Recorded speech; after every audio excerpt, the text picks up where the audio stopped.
BRS سربراہ و سابق وزیر اعلیٰ کے چندرشیکھر راؤ نے متحدہ ریاست آندھرا پردیش کے سابق وزیر و کانگریس کے سینئر قائد ڈی سرینیواس کے دیہانت پر تعزیت کا اظہار کیا ہے۔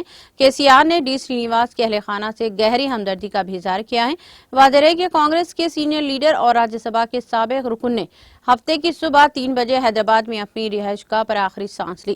اہل خانہ کا کہنا ہے کہ وہ کچھ عرصے سے بیماری میں مبتلا تھے۔ ان کا دیہانت دل کا دورہ پڑنے سے ہوا۔ انہوں نے متحدہ آندھرا پردیش میں وزیر اور PCC کے صدر کے طور پر خدمات انجام دی۔ 2004 اور 2009 میں بطور وزیر خدمات انجام دی۔ کانگریس پارٹی ان کے PCC صدر کے دور میں ریاست میں برسر اقتدار آئی تھی۔ سب انہیں DS کہتے تھے۔ تاہم ان کی لاش جوبلی ہلز میں واقع گھر میں رکھی گئی ہے۔ ان کی لاش شام کو نظام آباد کے پرگتی نگر میں واقع ان کی رہائش گاہ پر منتقل کیا جائے گا۔ DS کی آخری رسومات سرکاری تقریبات کے ساتھ ادا کی جائیں گی۔